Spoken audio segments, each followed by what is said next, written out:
I guess I'm the content uh, matter expert, and just ask me whatever, and we'll just talk like we're having a conversation. What do you think the content matter is?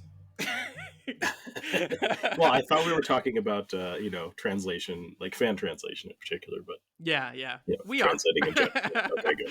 I'm just kind of curious what exactly you thought it was. This podcast is just me chatting with Matt LaFrance, also known as Filler, also known as Playongo. He goes by many names. And he's also the co-host of the PCFX Fan Club podcast with me. So if you've listened to that, you've heard us chat a lot. But one thing that we don't really touch on too much there is the fact that Matt is a veteran fan translator. He's been doing fan translation work for the last 2 decades. Working on games like Slayers for the Super Nintendo, Idle Hotline, Welcome to Pia Carrot on the PCFX, and many more. So this episode, we're talking about why he joined the fan translation scene, his thoughts and feelings and insight on how the community in that space has evolved over the last 20 years, as well as his thoughts on where fan translation is going in the future. I mean, I guess, because we've mostly talked about PCFX stuff, right? Yeah. Historically, that has been our focus. But I mean, really, in a lot of ways, like you said, your expertise is translating stuff in the hobbyist space. Maybe I should say, not so much in the career space, or at least I'm not that aware of. I know you've mentioned once to me before that you worked on a translation, but it didn't. I believe it didn't go through, right? Yeah. In fact, I was kind of just mentioning that on the Discord the other night. Like, I did do, as far as gaming translation goes, one sort of professional paid translation of a video game. I was on a team. It was, I don't know, maybe 5 or 6 other translators, and What around what year was this? um If oh you can say. gosh, yeah, I mean that was probably around 2017, maybe something like that. Okay. It's actually not that long ago then. I mean, it's a while ago, but fairly No, recent. I mean, if you don't mind me asking, what kind of led to that? Was it just a connection, or did you apply somewhere? Or that really was pretty random. I have a profile on Pros, which is a translation sort of networking uh, community, like LinkedIn, kind of for interesting. translators. Okay. And it had been up there for a long time, actually. I'd pretty much forgotten about it and given up on looking for translation work in particular. In fact, I was kind of employed at a job that paid well and I was fairly happy with and things like that. So I randomly got this email and people were like, "Hey, we have this video game project and we were wondering if you would be available to work on it." And at that time, I was actually studying Japanese quite a bit, and Self or a formal school study or something? self. But I was kind of getting back into the study portion and trying to get my certs and things like that. So I was like, yeah, this is good experience. So we just back and forth. I have a feeling they were kind of carpet bombing Pros, right? Gotcha. Yeah. Which is how they ran across me, right? Yeah. But they were happy to give me a chance and work with me and stuff, and it was fun. I signed an NDA, so I don't want to, I want to respect that. Yeah. But yeah, I mean, I guess when the company goes out of business, then right, exactly. I guess I don't know if they're still in business. Yeah, it's fine. Yeah. But yeah, no, it was fun. The main thing was I did it in my spare time. So I was working, 40 hours a week, full-time job, salaried, and I would literally do this every day, when I would get home for a couple hours and on the weekends. It was kind of, it felt like a lot of work to me, right? Yeah. But it was an experience. Would you say a positive experience or just an experience?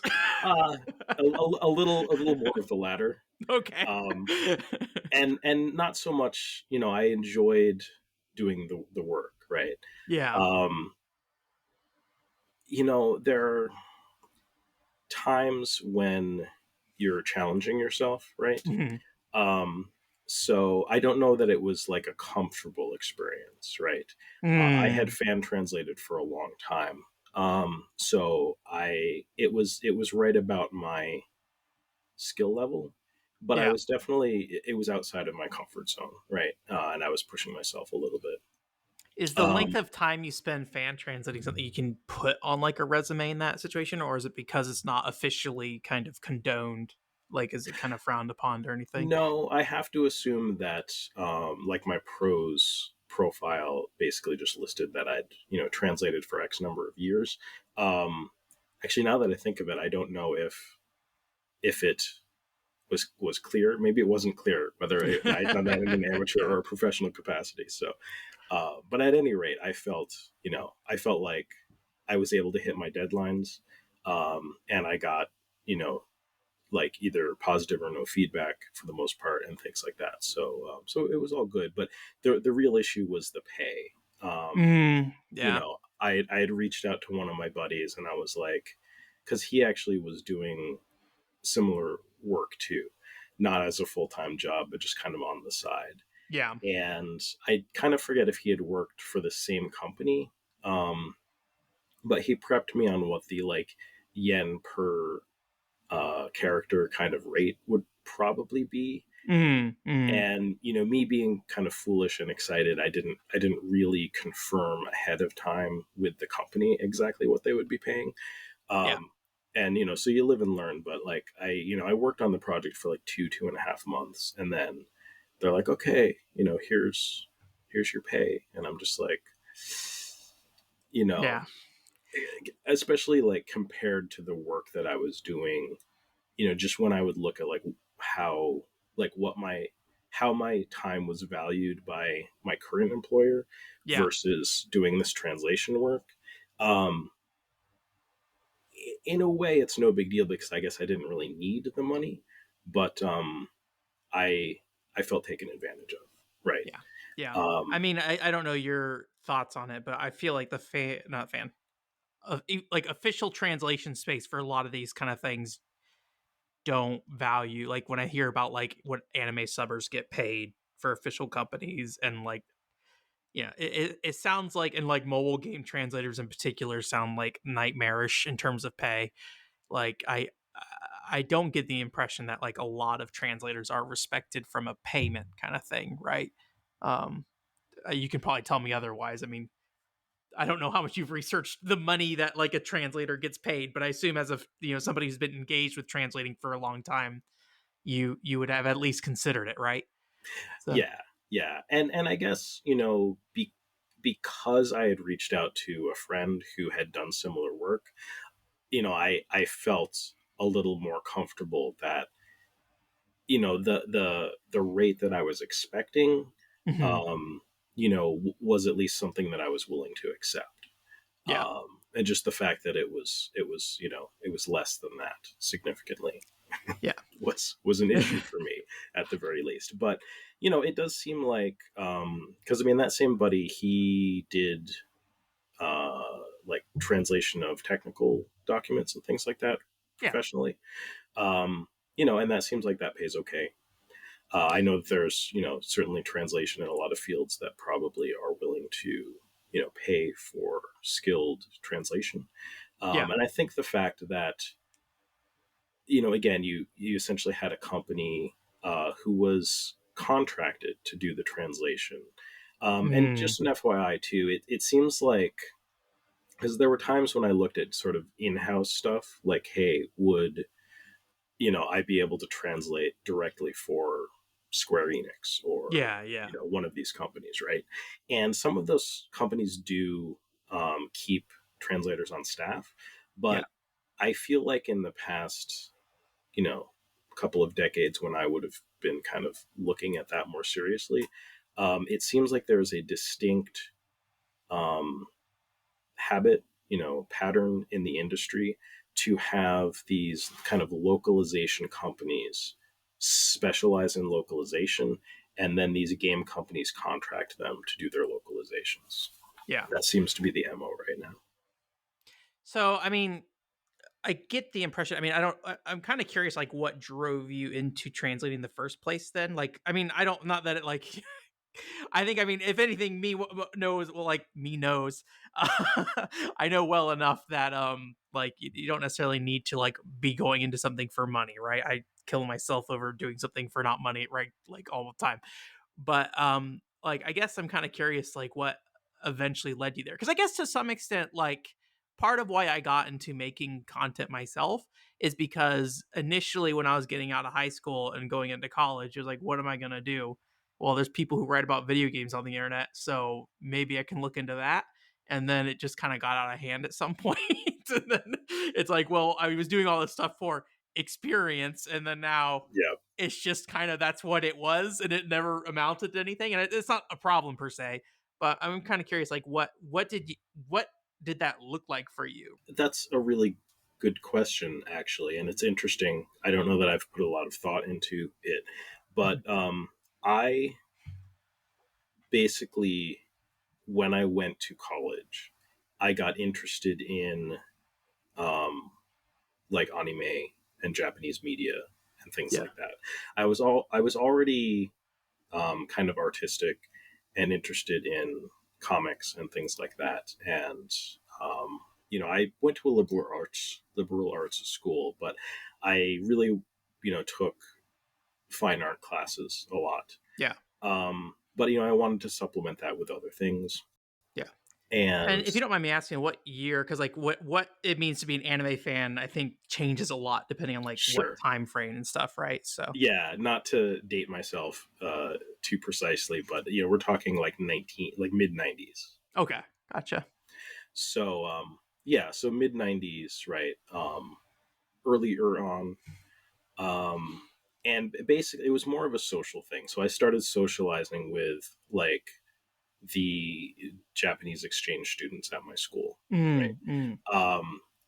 I started hanging out with like the anime nerds and things like that.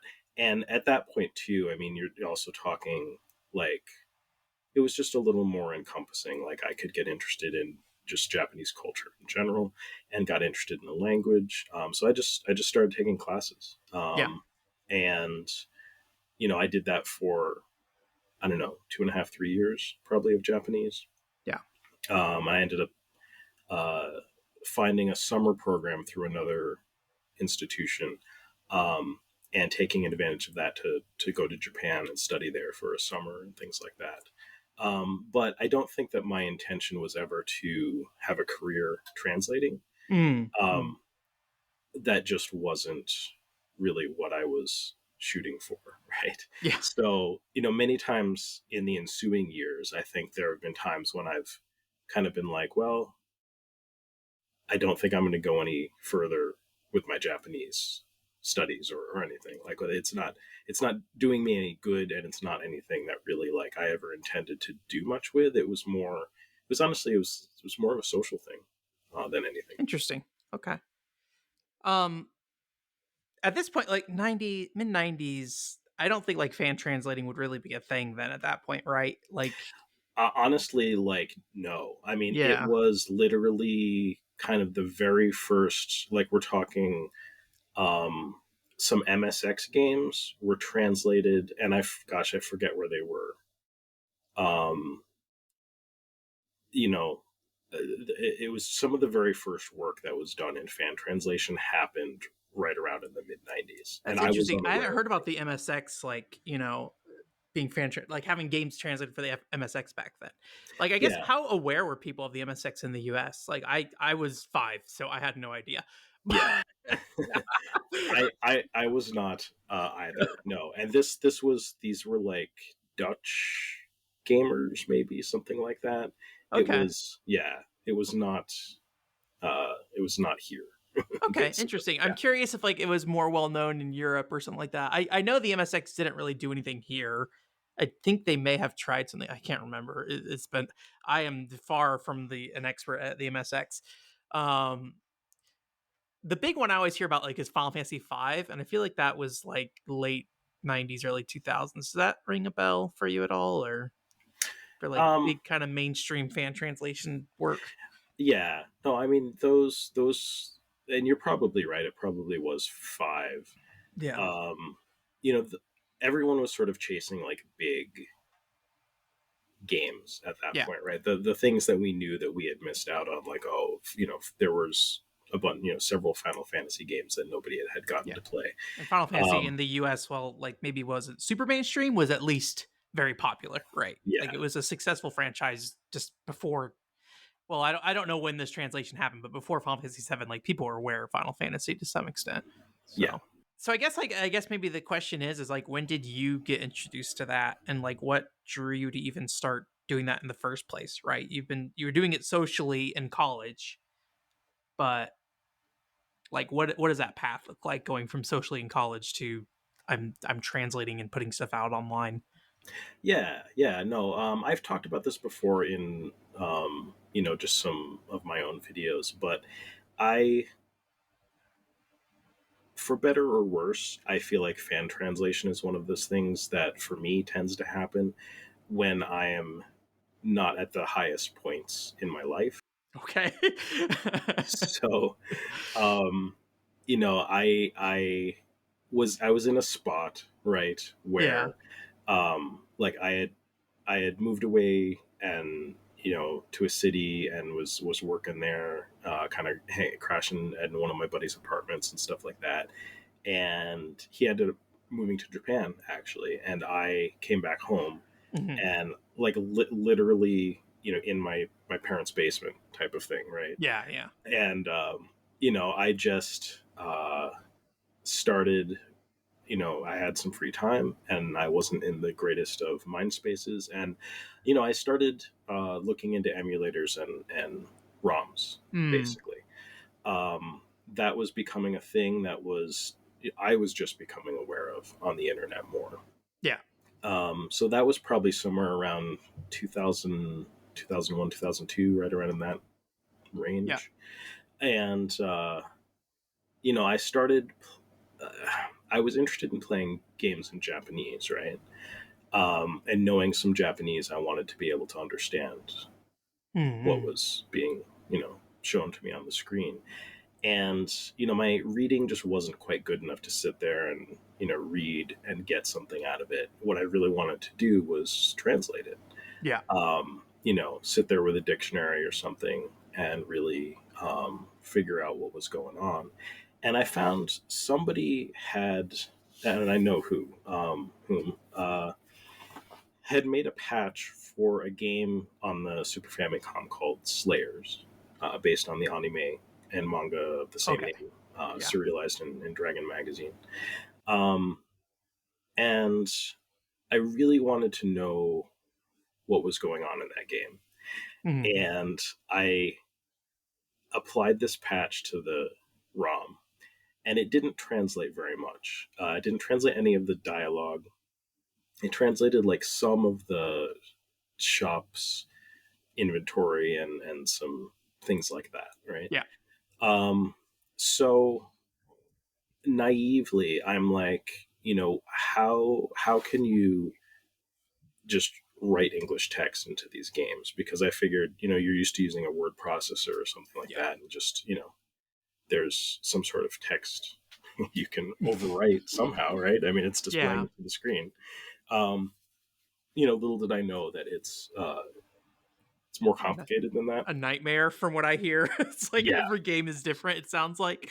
yeah. So And this is old games, right? yeah. So modern games, they're going to probably obfuscate um, their scripts and things like that. Maybe just more so people aren't tinkering with their stuff unless they encourage that. Yeah. But chances are they're going to be storing things in like what we would consider a standard text encoding. Yeah. Um, in the past, mostly because space was a concern, um, they were basically always using custom text encodings. So in the ensuing years, I've learned an awful lot about custom, or more than I ever anticipated that I would about custom text encodings. Yeah. Um, but yeah, no, that's really what got me started. And I actually, I started doing research online, and I managed to, pull the ROM up for that into tools, into a hex editor, and sort of search for the text, that I was seeing, and figure out where it was, like this line of dialogue that pops up is like at this point in the ROM. And hex editor is And basically just like looking at almost the raw game code in some ways, right? it Like, is, yeah. I mean, it's literally because, like, when you're talking about a ROM, what it is it's a binary.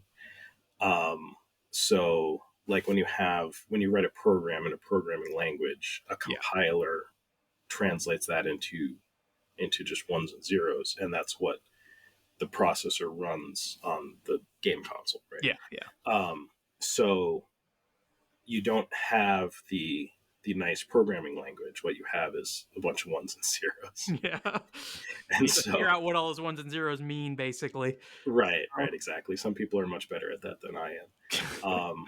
But in 2001 or whenever it was, I was pretty impressed with myself to follow along with some uh, instructions and be able to actually like find that and change that text. So anyway, I Really made my engage with the own. community about that stuff at all in terms of like, getting help for that, or was there a community at the time for that kind of thing, or There was actually, yeah. So between the time when like kind of the very first steps were taken, probably in the mid '90s, Mhm. to the early aughts, like communities had formed around messing around with these old games. Yeah. At the time, it was probably mostly the Whirlpool, and there was a romhacking.com or .net or something like that, which did have some instructions, documents, and things like that. There are probably Is some that the things same I'm one that's forgetting. around today for ROM hacking dot? No, no, Okay. that Okay. didn't. That wasn't. I was kind of a part of the community when that was made, mostly because Okay. the Whirlpool um, stopped. I think Spinner 8, basically, I don't know if there was, what the motivation was, but Spinner 8 was just like, I'm done. And Yeah. so, actually, romhacking.net is built on uh, a lot of the old content from the Whirlpool. It's Okay. essentially a resurrected version of that. Interesting. So I guess like for these translations, are you mostly working on them alone at that point, or were you working with other people? Like, were you going to somebody saying, "Help me with Slayers," or is this entirely self-propelled, start to finish, in a translation like that? Yeah, that was entirely self, you know, directed. Yeah. So the main thing was because I had found a patch for that, it made me recognize that sharing your work is helpful. Yeah. Since I had accomplished, a little bit more than that previous patch had, I had translated more monster names and more item names and things like that. I wanted to create my own patch and share that back. So Gotcha. that's what I did. So, that was kind of step number one, I guess, is, doing something and then sharing it back with the community, even though I didn't, I'm not even sure if I really looked. I mean, I guess I did look at it that way. I just wasn't really aware of what the community was Yeah. Yeah. at the time, right?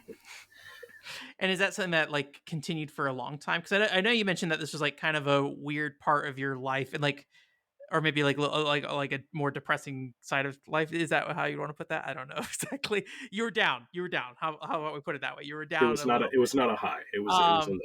I like is part of like engaging that stuff, like trying to find a social circle with that stuff at all, Yeah, or as your friend had left, so you're like, well, how can I engage with an online community in some way? Is that accurate? yeah. I wasn't consciously seeking out an online community, Mhm. but the sense and the feeling of community that I've gotten from the ROM hacking community over the years has been significant.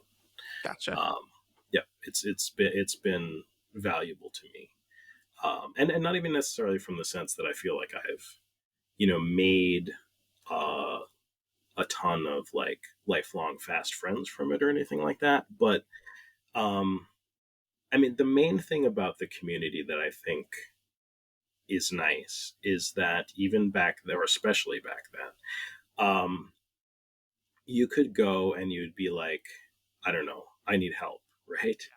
And like, that's talk.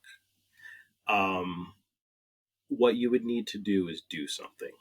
Yeah. So if you could do something and show that you were willing and capable Hmm. of, you know, some self learning, some, trying to answer your own questions up until the point when you can't, um, people would really respect that. Yeah. If you couldn't, then people would not respect that at all, and you would be heckled off of message boards and things like that at the time. So, um, I think that works well for me as somebody. I like to be a doer. I like to be a maker. Yeah. I mean, we're here talking. I think because we enjoy talking and sharing that with other people too. But when it comes down to it, like, yeah, it's like I appreciated that kind of ethic, whatever that is. I don't know if it's a work ethic or what. So it's like a peer ethic, maybe as well. Like I think to some extent, like sometimes it's easier for me to reach out and work with somebody who I've seen do work before, and Hmm. it's like, oh, they have.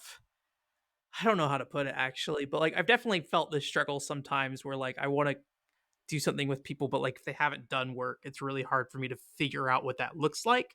Where if Yeah, somebody has presented their work, you can be like, here's the results they've produced, right? And I like this just feels like a very cold business way to say this, so hopefully it's not coming off that way. But I think to some extent it's like, oh, like they did something and they were able to show that they were able to get through something, maybe almost like a college degree to some degree of just like showing that you got through college, right? Sometimes with some companies that's kind of just what you need. And I wonder if like sometimes when you're trying to get something done, like having that as like a they at least have done something so far, right, yeah. is I kind think of that's the main thing. Is it's like, are you trying to get something done, or are you just trying to like socialize? Because those are yeah. those are two different things. Yeah. I mean, I think something that I have taken away from at least more modern, like I've weirdly got friends with like a number of translators. I don't know if it's just because the games I play or just once you get into like one person in the community, it just starts spreading from there, something like that, right? But I feel like what I see a lot with like translations today, at the very least, and this could very well be the case back then, is like it's very much a almost like really big group effort to get things done. I don't know if it's the complexity of the games that are being translated is higher, so like it's harder to have one person go through and just translate Slayers, or is it like something with specialization, or is it just like a different way to do it and some people just work best solo on that stuff? Yeah, I mean, Yourself included, by the way, and this is not just a general question. Like if you want to talk about your experience through that as well. So yeah, I think the main thing. I mean, I guess I'm not entirely sure, yeah, but you do occasionally see people who I think are just tremendously gifted and motivated, and a project will happen and it'll actually be high quality, and they'll release a translation patch and it'll have been one person.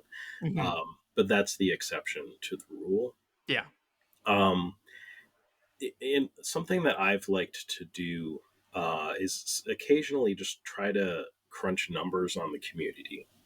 um, One year, just a few years ago, I basically went through the like all of the English language translation patches that were released on romhacking.net, yeah. and I broke down how many individual people worked on those projects and in what capacity, to get an impression of like the kind of the size and health of the community at the time.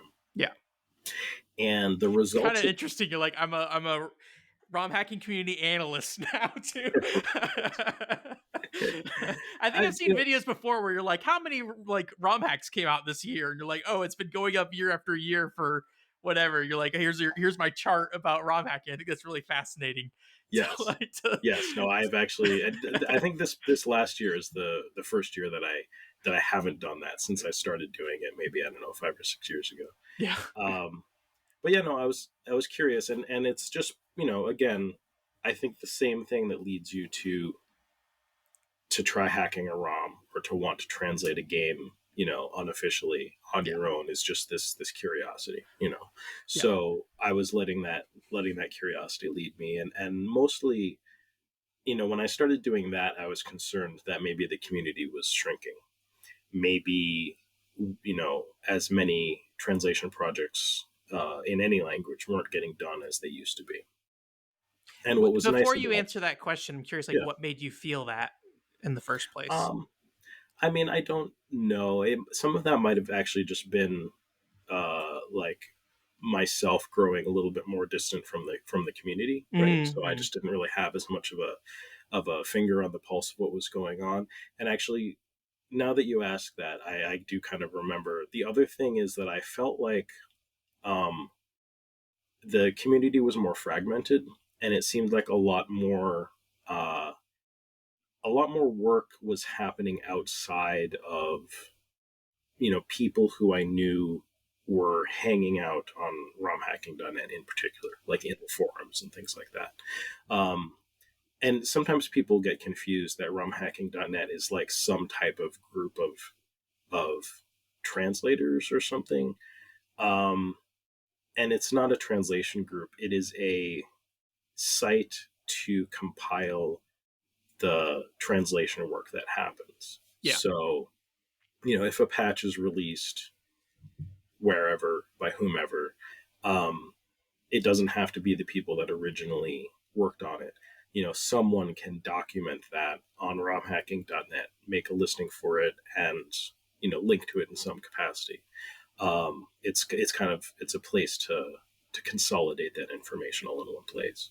Yeah. Um, but but yeah, so I it was, things were fragmenting. It seemed like a little bit more, and additionally, I was kind of concerned about the health of the community, Yeah. and I don't know if this is good news or bad news, because what I found was that it seemed like around 100 people were actively working on projects like during that year, for instance. Um, What would you have and expected before that, you think? I don't know. I mean, Yeah. that I think that felt healthy to me. Okay. I was almost a little concerned that it was like less than that, because sometimes you know the people and it seems like you know Joe X releases 5 or 10 translation patches a year, Yeah. and you're like, is anybody else doing this stuff, right? I mean, just Yeah. you kind of you see a handful of people doing stuff, and you kind of sometimes you miss the rest. But what it came down to, at least that year, was about 33 people out of that 100. A pretty even split. Uh, you know, about 30% doing technical hacking, work, about 30% doing translation work, and about 30% doing other um, work that is important to getting projects released. Things like graphics, editing, that kind of thing. Even Yeah. project management and whatnot. What do you what do you think is like usually the common like pitfalls of like fan translating? Because like in the PCFX group, I think it always comes up of like, oh, like this is translator, this work's been done, but this work hasn't been done, and we need somebody who can do this a lot of times. And like, is it a lot of it like is stuff happening in a fragmented way where somebody's just kind of doing something because they want it to? Or I guess are there different ways to work on projects? Can you do something that's more like produce like a regular video game where it's like we all work together to start to finish versus like just coming in doing something and then hoping somebody comes up and picks the rest of it up later kind of thing? Yes. Okay, was that a clear question? No, I mean all of the above. Yeah. That's kind of what I mean. So, and yes, it was a clear question. So, um, I think the way where it's like everyone kind of comes together and works on it like a game Yeah. project, right? That tends to be more established translation groups. Mm. So I have had the opportunity, the pleasure of working with Dynamic Designs on a number of their projects over a number of years, Mm. and that is slash was um, more like that because that group was people who worked on multiple projects and worked together over those projects and had a good just a good workflow to get those projects from start to finish, right? Yeah. So when you have people who are experienced and motivated and they come together and they kind of stick together and they can make a thing where they're like, we're using this vehicle to, you know, take us all towards completed translation projects. Um, that's cool, but I mean, that didn't last forever. I mean, the group is still active as far as I know, but like all it really took was one person being like, I'm retiring from doing this, right? Yeah. Not for any reason like, I hate you guys or there was no drama that I know of. It was just like, we can't do these things all the Yeah. time forever necessarily, right? Yeah, it's your own free time that you're spending on these things, right? You're not, it's Yeah, not a paid gig or something like that. yeah, And I mean, I don't know what the like help wanted would look like, but it's not like you can put out a job listing per se, right? yeah, Like it yeah, is, and someone that would work well, right, is another thing, right? It's like making sure they would fit in the group kind of thing as well. Because like to some extent, I think I mean, I don't know. I imagine every group's different, but like a lot of this probably just bonds over people who are already talking, right? Or comes together with people who are already talking. And then it just kind of forms more naturally rather than someone making an initiative like, I'm going to do this and I need X person I don't know exists yet, right? So, yeah. And a lot of the contacts and connections that I've made have just been because of interacting, right? yeah. Like I said, initially, I shared that initial work that I did, Mm. because I did that. Chris RPG from RPG One. So again, a group that had kind of formed, specifically to translate stuff and had a number of translation projects they did. One of which being one of the early versions of Final Fantasy V, I believe. Mm. They, he reached out to me because he was interested in the Slayers game. So just today, yesterday, a couple in the past day, um, I noticed that somebody messaged me on romhacking.net because I had, dumped a script for a random game and translated it and posted it in a thread, like, I don't know, 5 years ago or something, right? So yeah, that happens a lot. And it was the same thing with Dynamic Designs, interestingly, because that Slayers project didn't I wasn't able to finish it myself. When Chris RPG reached out to me, we worked on it together. We weren't able to finish that, and ultimately, I was still looking for help with that project after I had long since moved on and translated a whole bunch of other games, Yeah. right? And that's when Bongo had reached out to me from Dynamic Designs and was like, "Hey, like, you know, maybe I could help you with this." Yeah. And that led to the patch getting finished and released, which was great. How much do you think like translation patches comes down to like an individual pushing it forward through all these other people who help them out, right? Like somebody takes this game is like, I want this game to be in English and playable. And obviously you're like a part of that, right? You pick up that game. But like how much do is that enough of the question or do you need more? That's enough of the question. Yeah. Okay. I mean, for me personally, during my professional life at a certain point, I was introduced to the concept and took to heart the idea of taking ownership over problems. Right. Mm, Um, it's one thing to recognize a problem. It's one thing to speak up about a problem, and there are problems you can't solve yourself, and they need to be, dealt yeah. with by, people who have the power to deal with them, and that's a different situation. But when there are problems that you can take ownership of, there's a lot of value in being like, okay, you know, I recognize this, and I'm going to do something about it. I'm going to take ownership of this until it's taken care of. Yeah. And I have seen, projects go far awry where people have shown up because they desperately want to have X game translated, right? Yeah. So it's not so much that you're like, oh, I really want to see whatever in English. That's fine. But it's more when, when you and especially because you typically need some other people to help out. It's not even necessarily the game, but it's like it's the work. Yeah. When you're like, you're like, I'm gonna take ownership of this, and I'm gonna do this work, right? Yeah. And even sometimes you need to do that, just understanding that you don't know if the other people are going to get the work done, right? Yeah. And that's kind of how that's how you build trust, is that everybody does the work. Yeah. Yeah. Yeah. But yeah, you just need to do that. And yeah, I think that's kind of an ethic that has helped me, not just in the ROM hacking community, but outside of it, a lot as well.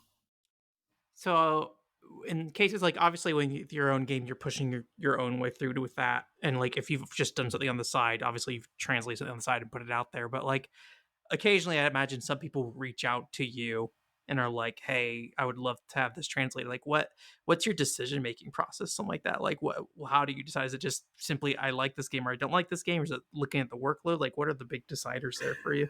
Yeah. I mean, I literally just had this happen this past week on Twitter, where somebody was like, hey, do you take uh requests?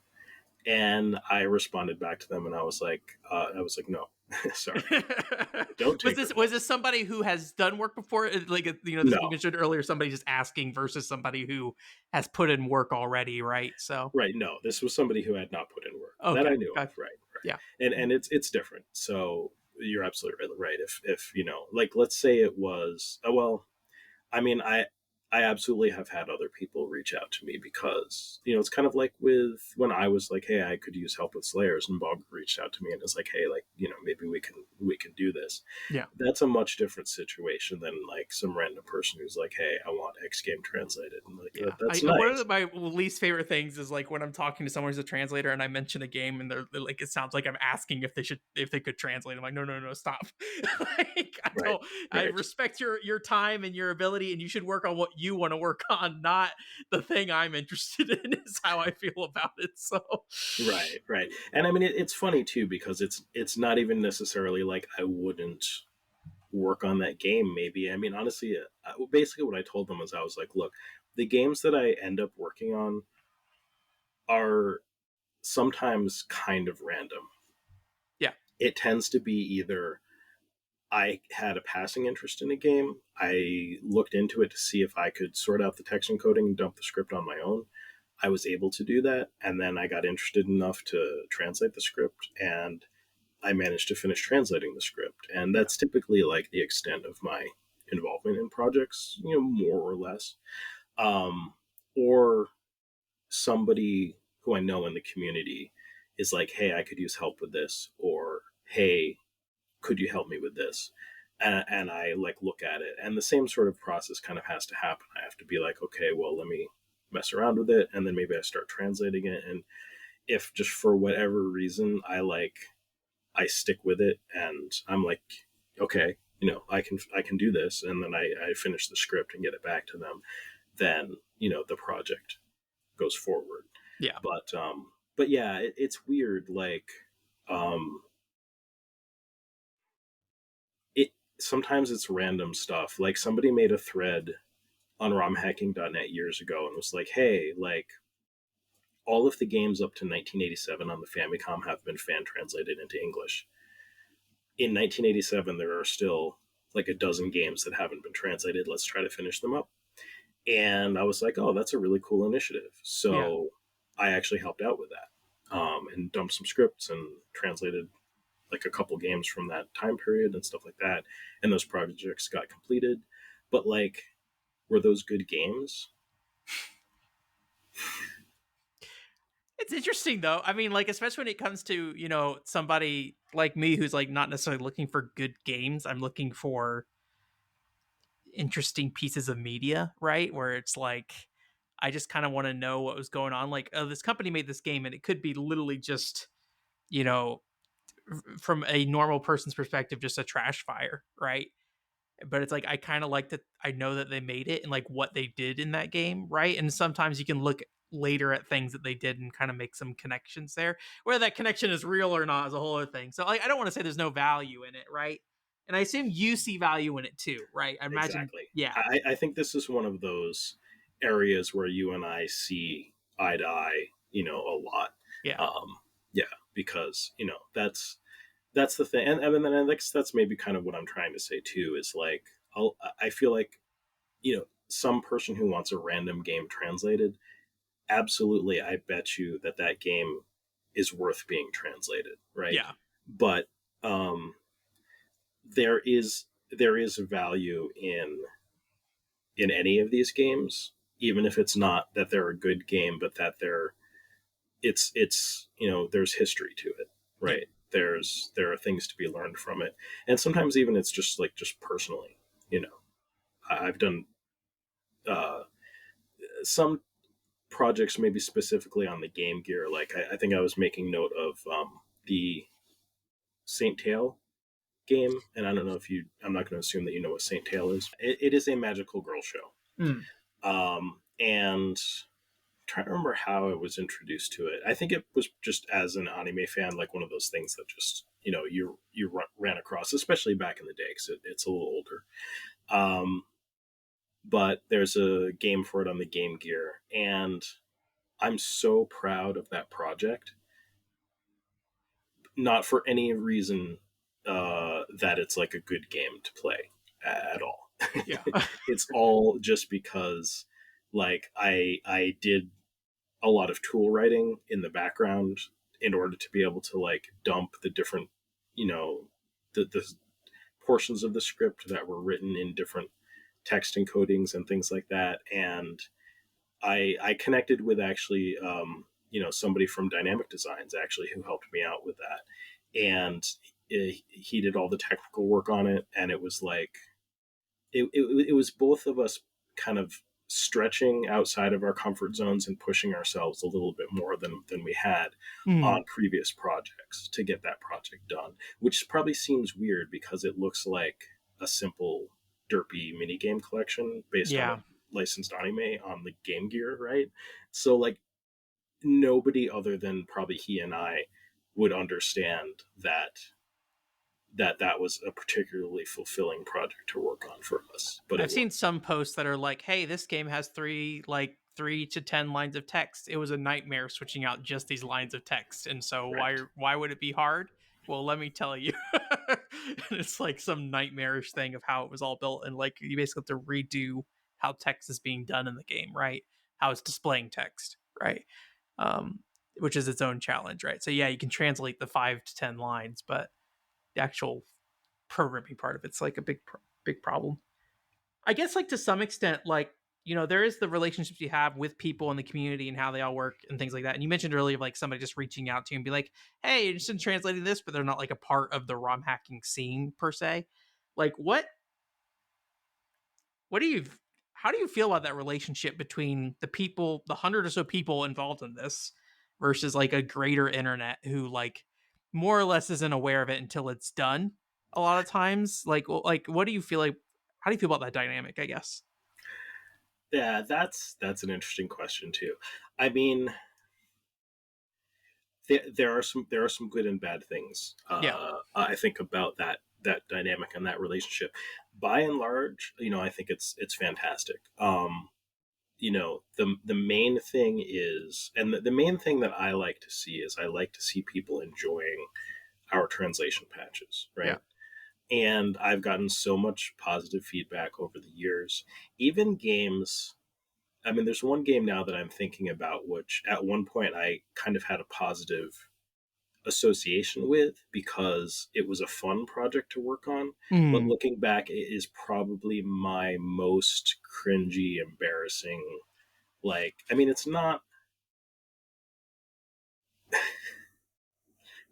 the best translation I've ever done. Let me just say that. Look, It's fine. we're all human, right? And we Yes. all have different level experiences at different parts of our life. And Yeah. you can only do the, I assume you could only do the best you could in that moment, assuming, Uh, obviously I'm That sure you is could think otherwise, but that is correct. yeah, But I've gotten nothing but positive feedback about that particular translation, yeah, and I've always appreciated that.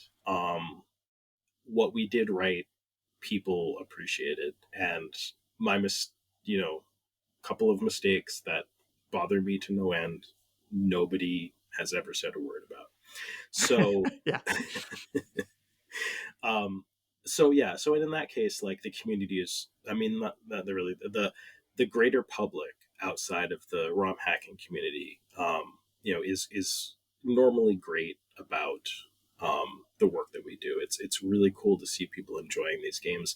Um, it's probably vain, but I do really enjoy going on YouTube and looking up, playthroughs that people do of our translations. yeah, Um, Sometimes I'm honestly a little sad because there's a couple projects out there that I really enjoy or I'm really proud of, and no one has ever played it and posted it on YouTube, or yeah. they've gotten halfway through the game and thrown their controller down in disgust and been like, this game is stupid. And that happens. Yeah. But by and large, we're doing this because we're passionate about gaming, Yeah. because there's something we enjoy about the process of doing it, and we enjoy sharing that with other people so that they can appreciate the finished products, right? Yeah. And like that's all part of it. That's all part of whatever it is that we get out of doing what we do. um the negative side of that, I would say, if you don't mind me, Yeah. Sure. yeah, is so personally, um in particular, I have a real issue with people making reproduction Yeah. We games. have talked about this before because I remember, um, I don't know how direct you'd want to go, but we have talked about a specific one of your games that got reproduced. Yes, And yeah, yes. it was, I actually talked to the guy who reproduced it a little bit because I was just like, Oh, that's right. I I wanted to know forgot. what Yeah, his mindset was. sure. And it Yeah, was very difficult to find the justification. It's one of those things that, like, if I did not know you, yeah, how my personal feeling would be on reproduction, would probably be like, it's freely available out there, yeah, to download, and also, it is in this weird gray space in the first place, right? So like it's just kind of this weird thing where like it's like a little, it's like, I don't know, it's kind of neat as a thing, and for some people there's like, to some extent, maybe an accessibility argument of like it's all packaged together. Somebody doesn't have to figure out how to translate a ROM or burn a disk or all that stuff. It's sure. there. They can put it in their system. It's ready to go. But knowing you, it did change my perspective on it a bit because, I as somebody who, sorry, I overtook this all of a sudden, but That's fine. I would be curious if you have any thoughts on any of that stuff I've said already. But I think knowing you, it made me sit down and think about like, how would I feel if like somebody took all my videos that I've made or something like that and like burned them to a DVD and And then then started like selling it. started selling it. Yes, they're freely available on YouTube. And yes, I guess you could say it's more accessible to somebody who doesn't have like an internet connection, right? But like I would not feel good about that, right? And and I, and you use materials that these other companies have made, right, through gameplay footage, through the music I use for video and stuff like that too. So like I think like taking that part of me and relating it was helpful in being like, yeah, this is actually kind of messed up. uh and then like the big thing was, in this particular case, they didn't even really make an attempt to contact you in the first place and even ask, right? Even if your answer would have been no either way, Right. the least they could do is do that. But I mean, I guess to some extent that would probably protect them a little bit more of like, oh, I didn't know kind of thing, Yeah, right? yeah, So, anyways, plausible I know I went on my deniability little or whatever. rant there. So, if there's some information for you if you want to work with any of that stuff. Uh, Sure. No, but I really appreciate hearing yeah, your perspective on it, and I'm glad that um, that you've had an opportunity to think about it more deeply, yeah, and that's a lot of the thing. I mean, partially, I'm not here, like, I don't want to sit around and rag on people and be a big downer, right? yeah, Like, that's not why, and especially as somebody who's like translating these games. I mean, like, I won't say that there is no benefit to the idea of the work that I've done for free being, like you said, being made available to more people, being enjoyed by more people, yeah, and things like that. The main things are that, because I would say that this is happening in a gray area, right? yeah, It's a gray area that I think is extremely important. And the last thing that I would like to see is that gray area become a black area because, um, these companies decide for whatever reason to clamp down on what is happening, right? And you've seen this type of thing happen occasionally with, like, I think there was a ROM site that got shut down by Nintendo, things like that. yeah. Occasionally these things crop up. So I do not think that this is an unfounded fear. Fan games Um, deal with this all the time to some extent, right? They're like, even like in that case, they're using even more unique media to some extent. Like they are just using the property, right? mhm. Versus like, necessarily using direct assets. In your case, you're using the direct asset that is the Yeah, game script, the right? game, it's, yeah, Yeah. exactly. Yeah. So, So, one thing that, since the very beginning of this whole thing, the reason why patches exist is because it separates out um, the original ROM information yeah. and the new additional work that we've done. And I mean, ultimately, it's ones and zeros, right? But the ones and zeros of the original ROM are not included in the ones and zeros of the Yeah. translation Which patch. is already kind of a gray thing to some extent, because if you took somebody's story in Japanese, translate it, and tried to do something with it here in the US, it still would be their work, right? That's a derivative work, Yeah. exactly. But if you tried to do something with it for money, that's clearly, Yeah. if you translate it and it's just available on your blog or whatever, you know, There's that's probably space for them to still do something, but like, would they? I guess is it worth their time, right? yeah, So, yeah. So it's yeah. Anyway, I'm not here to defend, yeah, like, I don't know anything about legal stuff, so exactly. I'm I'm not not a aware. lawyer. I do what I do, understanding that it's Yeah, it's gray. um, Yeah. yeah. And but like I Yeah, said, the less you have there, the less risk you have to get kind of yeah. taken. So take what ROM hackers do, put it into a patch, keep it separate from the original ROM, things like that. Yeah. Even ROM sites that then apply the patch to the original ROM and then distribute the ROM with the patch applied to it, um, immediately that makes the original, people that worked on the English translation patch just more, I don't know, culpable in Yeah.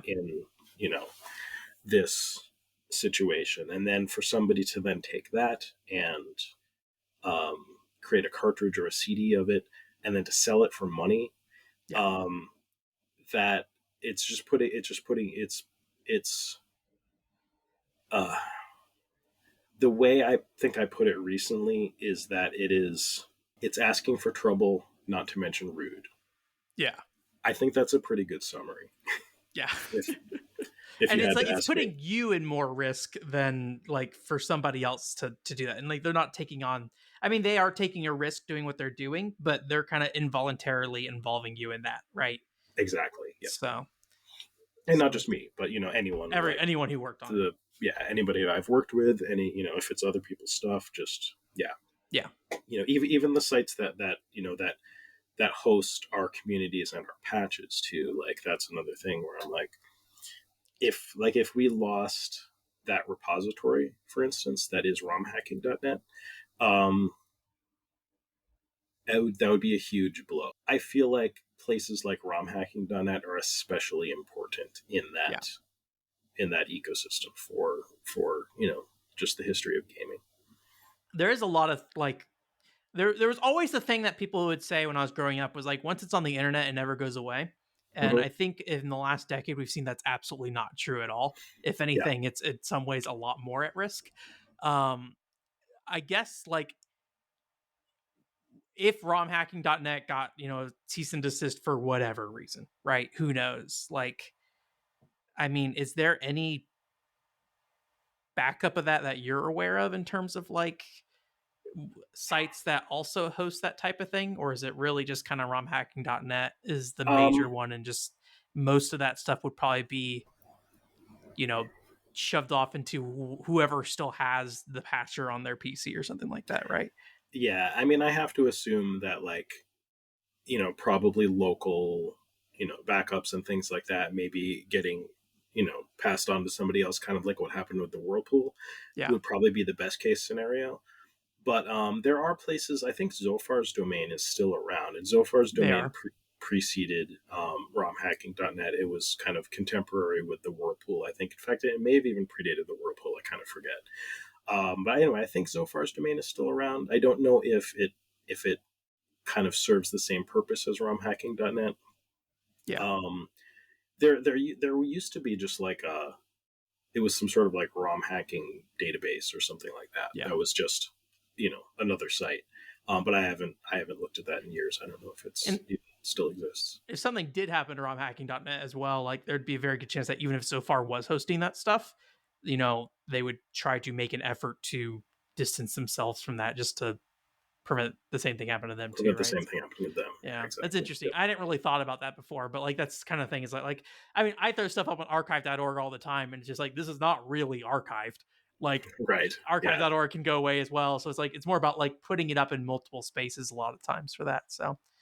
Um, so there's that side of thing with like the reproduction and like involving you in these risks that you have. But like I guess um is there anything that like when you see commentary around like fan translations or work you've done, is there anything that you're always just like, oh, I wish people better understood X about like the process of how this things are done, you know, or is there anything that you just wish was more clear about what was going on behind the scene, but it's like really hard to communicate, you think, to the end user a lot of times?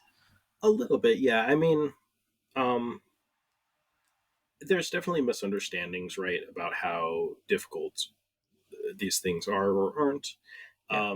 But I don't, that doesn't really bother me too much. I Yeah. feel like that's just natural, right? Like Yeah. I had no idea, what was involved originally, and I don't want to like oversell it, but it's like it's very weird. Like people with a really solid like computer science background um, are going to have a pretty good chance of like excelling at the reverse engineering of like these, and especially some of this is old games. Like take we know somebody Derek, who has been doing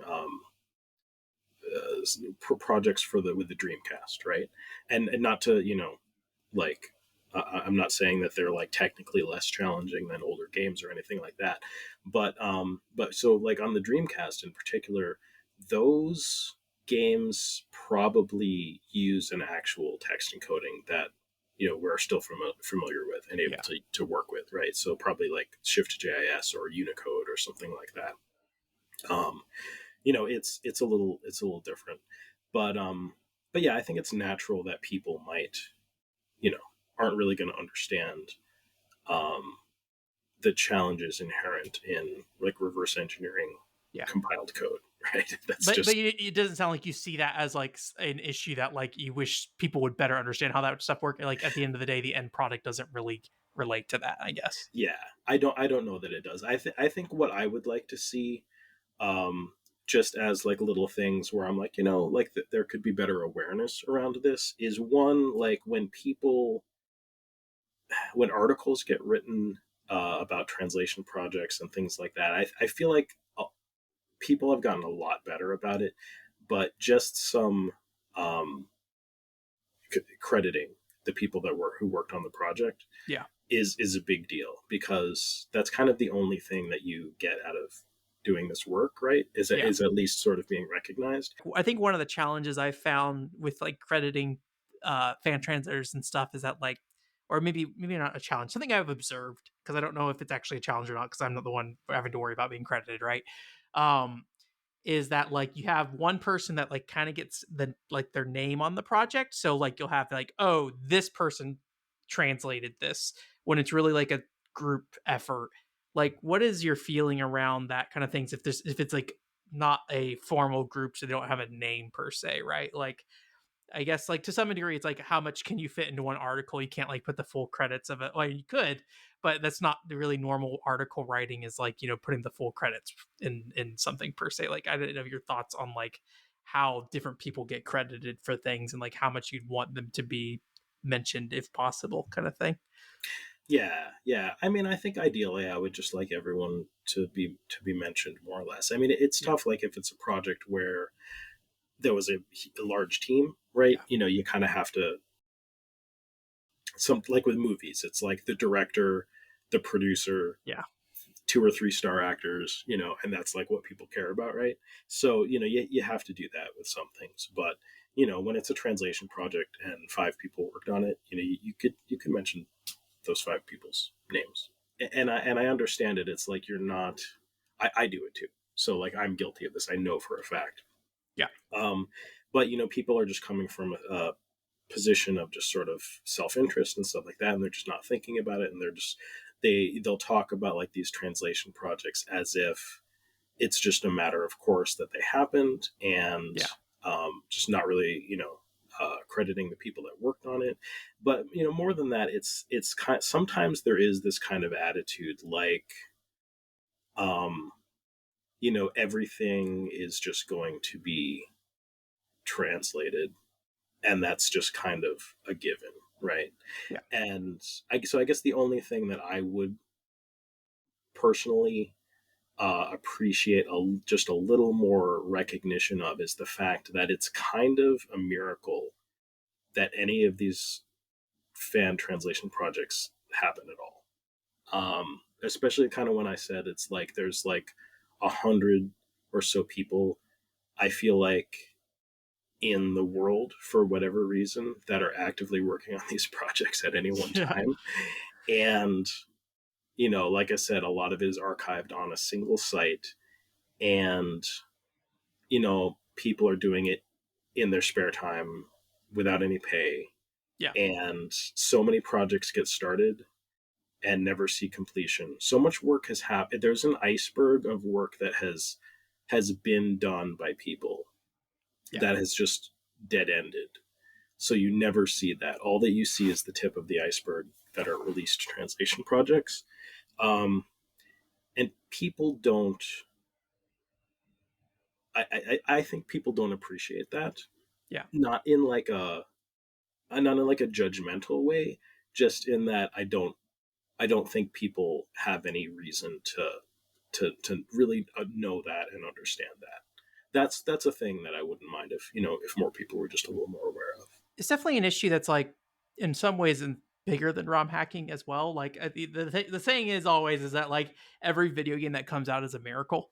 Hmm. It's just like it's super Same hard, thing, yeah. and like in some ways, I think one thing that I was thinking about recently, I don't know, this might just be like a stupid thing to like think about, but like people who do like ROM hacking and also fan translation work and things like that are like probably some of the only people who come close to those games after they're done in a lot of ways, right? In like a way that nobody else really does. I Hmm. think it's kind of interesting that like they get in there and start doing stuff and like yeah, actually making something happen in somebody else's work packaged in a way that's like not meant to be worked on in a lot of ways, right?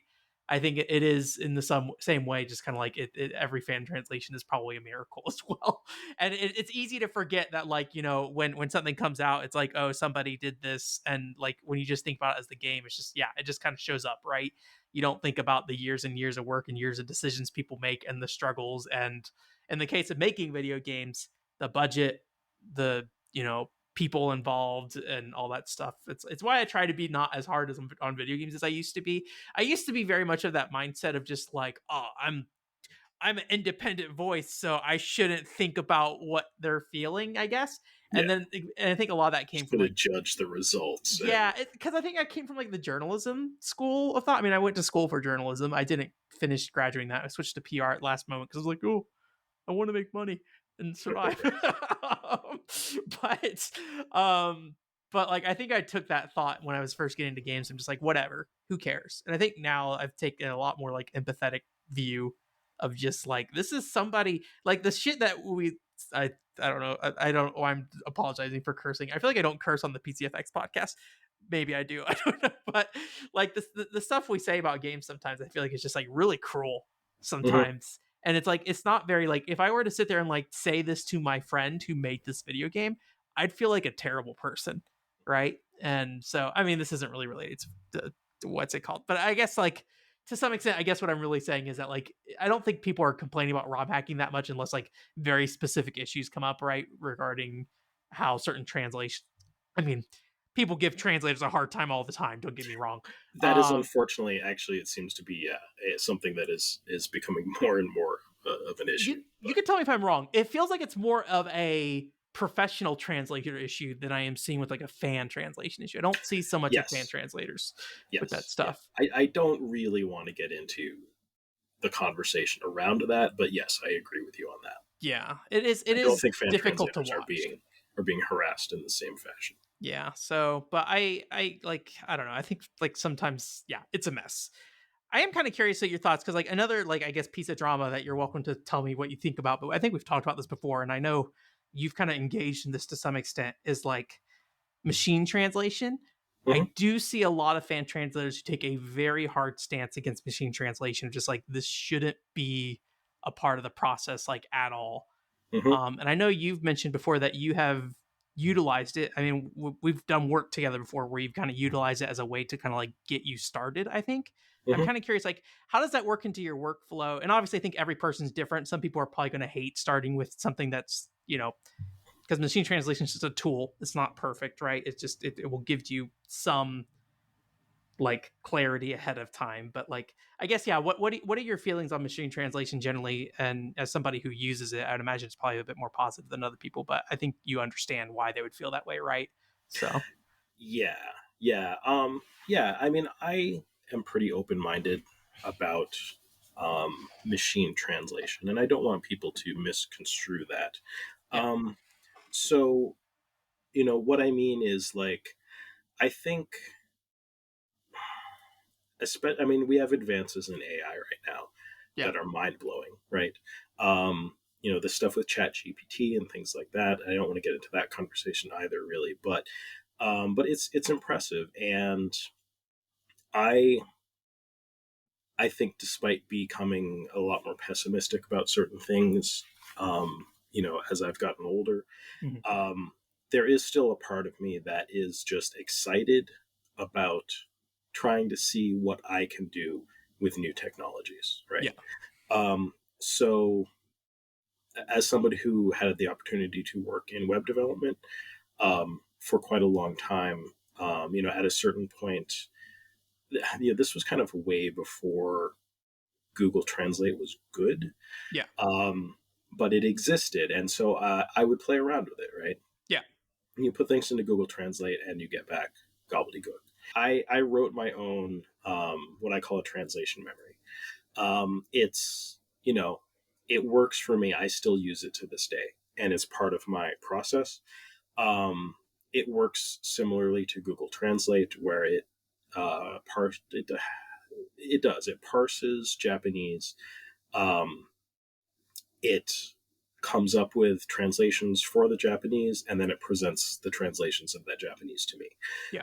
What's nice about that is that it's all things that I've put into the translation memory. Like, it's not all things, but it has all of the translations that I've opted to put into it.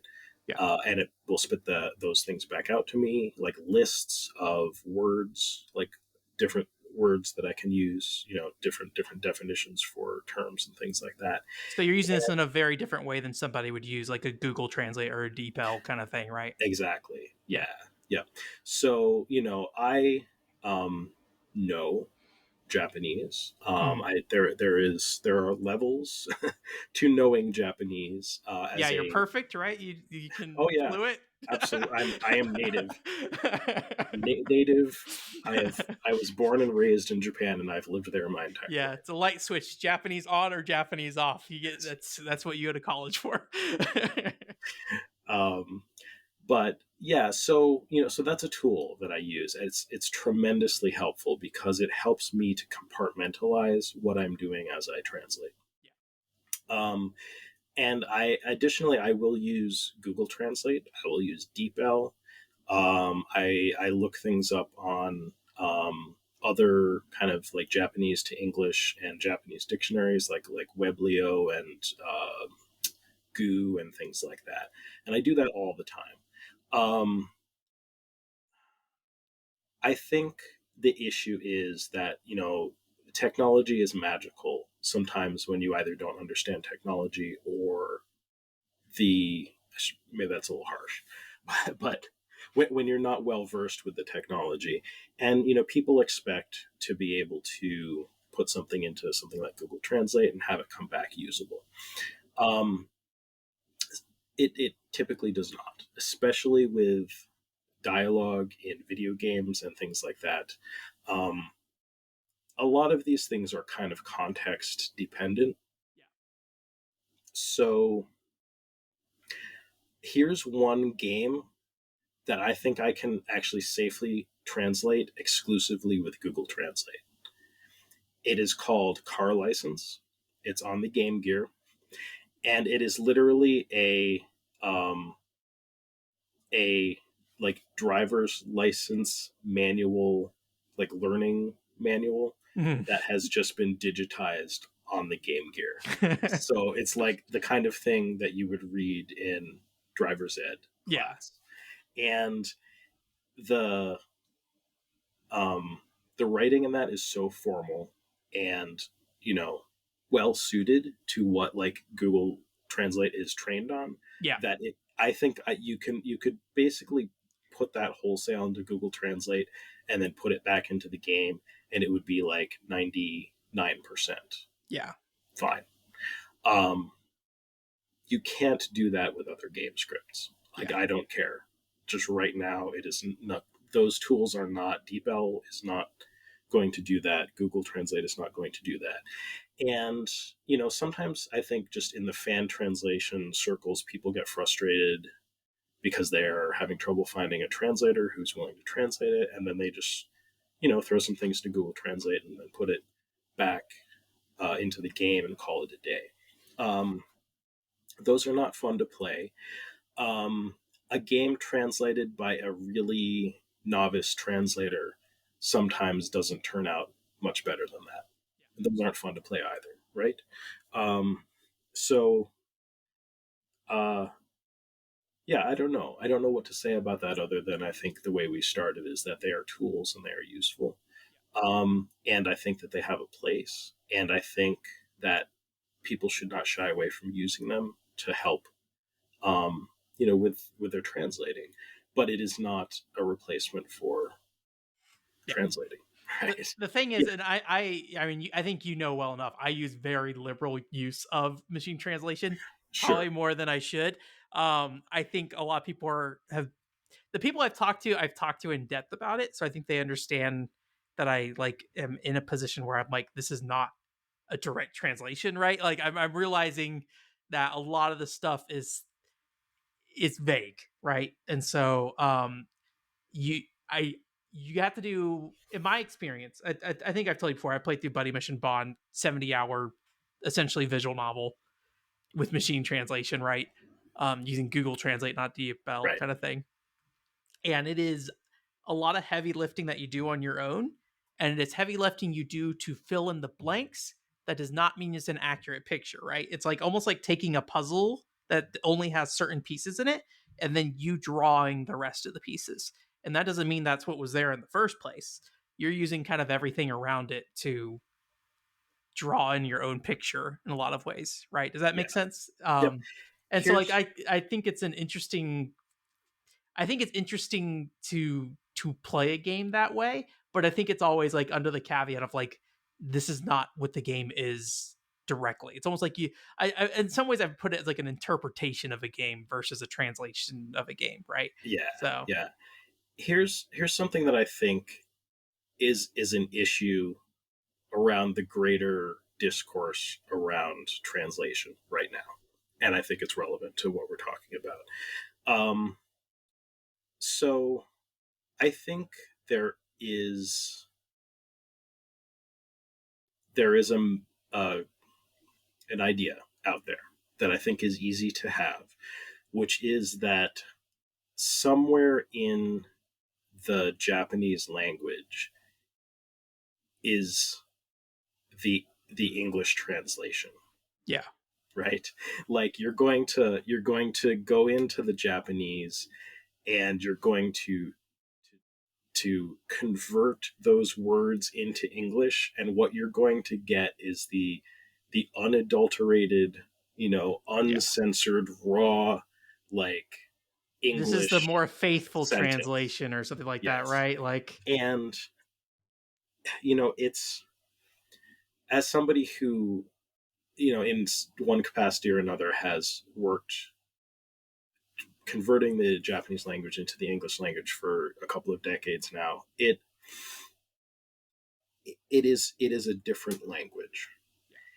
And the only thing that you can really convert Japanese into is Japanese, right? yeah, Like, so what you need to do is you need to understand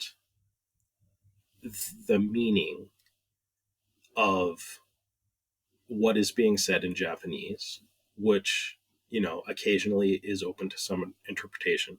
yeah. But, as you are more experienced and, you know, uh, just as you learn and grow, right, you just become better and better and better. And as there's better tools too, there are better dictionaries now. There's better machine translating. All of these things are tools that help you to parse that Japanese and then convey it in English, Mhm. right? Um,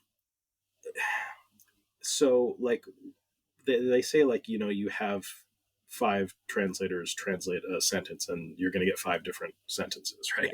Yeah. And it's because ultimately what you're doing as a translator is you're writing English. um, I didn't really realize that I was going to be writing so much. I've had to learn things about the English language that I did not know. And I have had to, work with aspects of the English language that I'm, occasionally like not, uh, as comfortable, I guess, strong with, right? It's like, um, and get better at my English writing because that's what I'm doing. I'm not making things up, right? Um, I'm just taking the Japanese and writing it into English. And that necessarily involves writing in English and understanding Japanese. Um, Sometimes Japanese is surprisingly close to English. There will be idioms in Japanese that are exactly like idioms we have in English. There are ways of, kind of accentuating, statements that are very, very similar. And there are so many analogs that you can find. It's almost exciting as you translate more. It'll occur to you. You'll be like, oh, this is like when we say this in English. Yeah. That's what they're saying in Japanese, right? And then your English translation can get better. But um, there's no literal Japanese translation that like magics itself into English. I, Yeah. I don't I don't know how to impress that upon anyone any more than that, Yeah. but that's just not how it works. I don't know if that is like clarifying at all, but I just wanted Yeah. to try to make that point. One thing I think I do, I feel like does come up with that conversation is how important is it to maintain that vision, right? So I think you get this to some degree, which is like the stuff you just talked about, right? Where it's like, you know, every interpretation can be different, and some people are going to look at that and pick at it and be like, oh, these people translated this wrong in quotes, right? Because it actually meant this, depending on how you looked at the game, right? Um, And but I mean, people can be wrong. People can make mistakes. yeah, Like, yeah, absolutely. I that's, mean, everyone does, right? There's never going to be a perfect, like I said, no perfect translation, right? that's Um, I think maybe the thing that's interesting to me is like when you start talking about, what needs to get like a formal translation, like versus what needs, like what machine translation's okay for.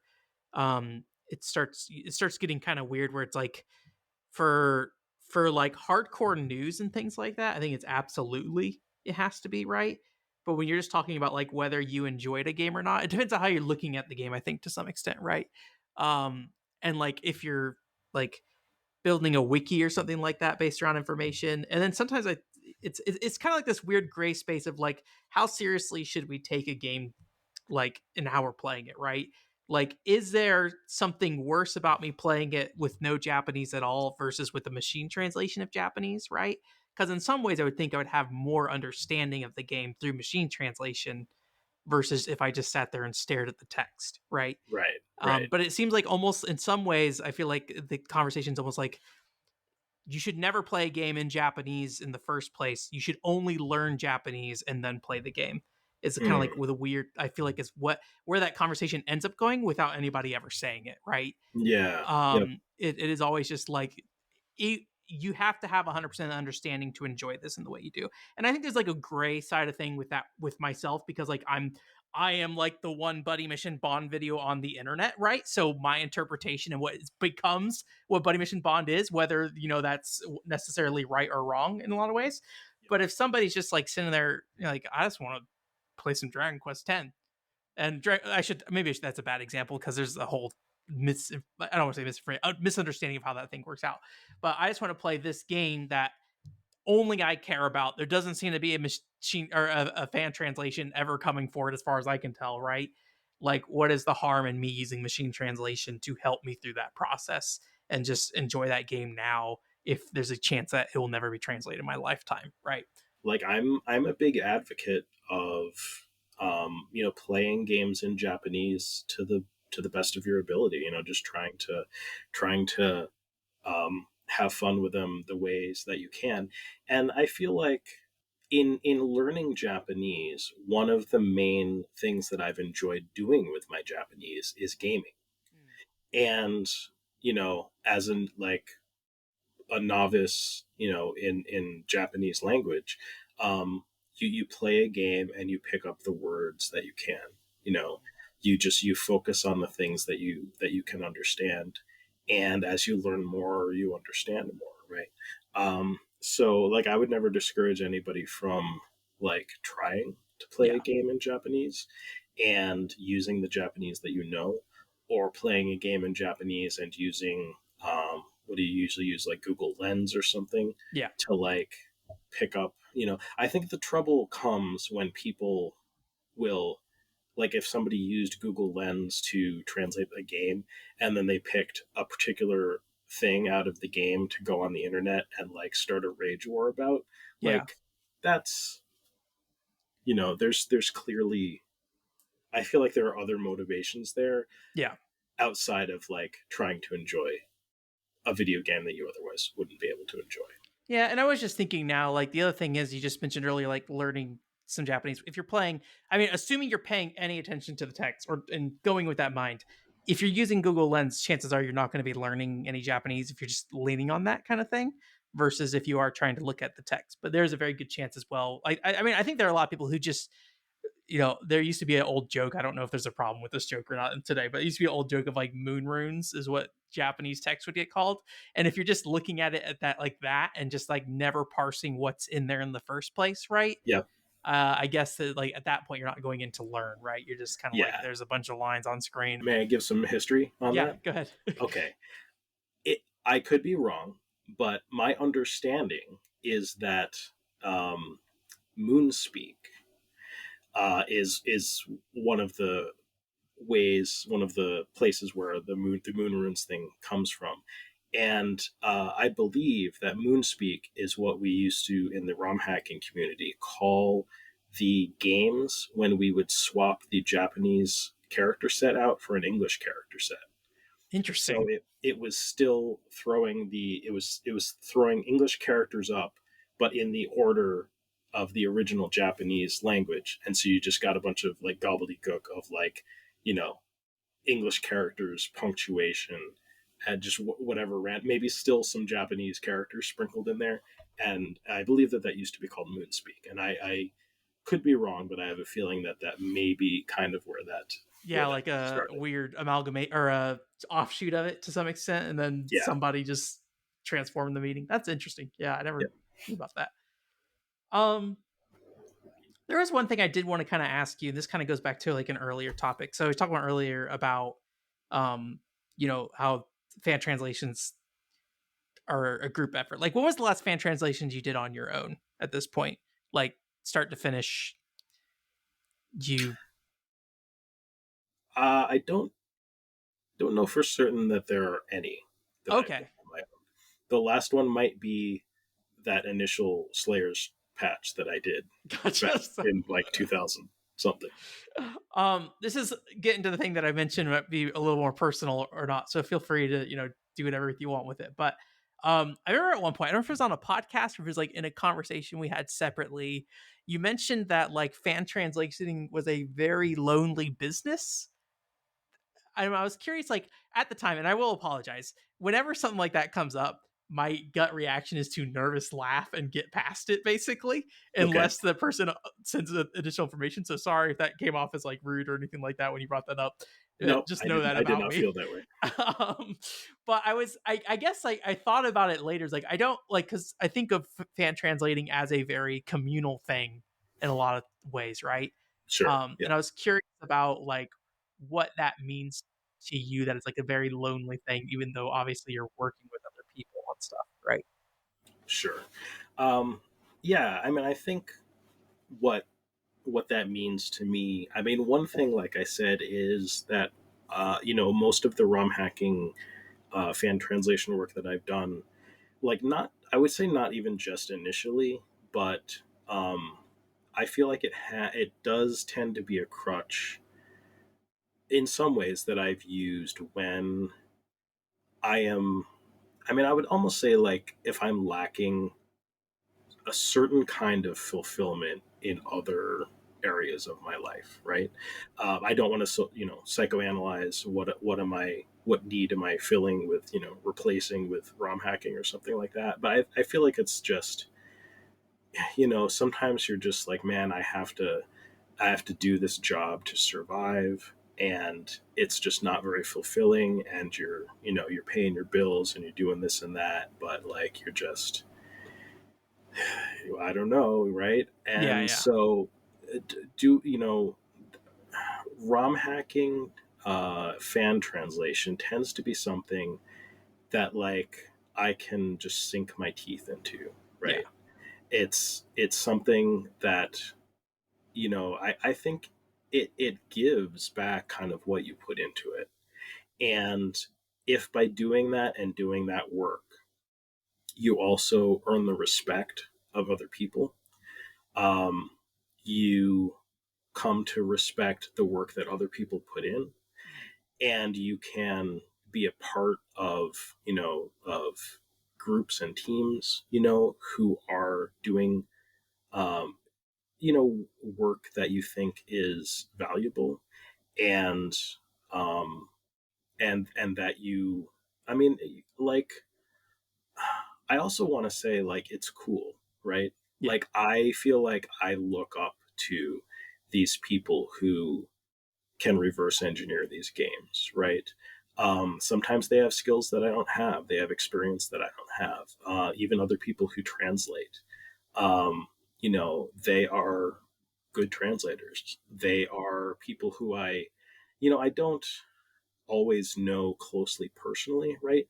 But you get anecdotes. Like in just about every project that I've worked on, I've gotten to know the other people in some capacity. yeah, And more often than not, there has been a mutual respect that has been built. And that I think is just something that could, in our modern, age, day, I don't know, um, if everyone is seeking, those kind of experiences, or what. But for me, it's been valuable, Yeah. throughout my adult life, at any rate. Um, I don't know if So that makes sense. yeah, I mean that makes sense. I guess my question would be like what you've described to me just now is like fan translation sounds like it is for you a good social outlet in a lot of ways, Mm, right? yeah. And I guess the question is like in some ways it's at odds with you saying that's a very lonely thing to do, right? Okay. Yeah. Let me put it a different way. Yeah. Um, I think maybe what I mean by that Mhm. is like there aren't a lot of people who do understand exactly what that means, what that is, right? Yeah. So like when we were sort of talking about, like, I don't know, ROM hacking community versus like the general public, like there are a lot of disconnects, I feel like. Mm. It's making me think of a coworker who I had, um, when I was working in web development, right? And when you have a level of expertise, I feel like it can isolate you when when you aren't around other people who Gotcha. share that level of expertise, right? Yeah. Because sometimes, like, he would have discussions with, like, us, like, I'm on a team with, like, these people, and I would feel a little guilty because I could not follow Yeah. Yeah. the conversation, right? Like, they just, that person had knowledge that I did not. I Gotcha. had knowledge that is, valuable to our team and things like that. But I was recognizing that, I am not able to meet them at their level, and it actually, like, it isolates us from each other, right? Yeah. I know that that person really wants other people to be able to talk to about their profession, about their professional, interests and work and knowledge at their level.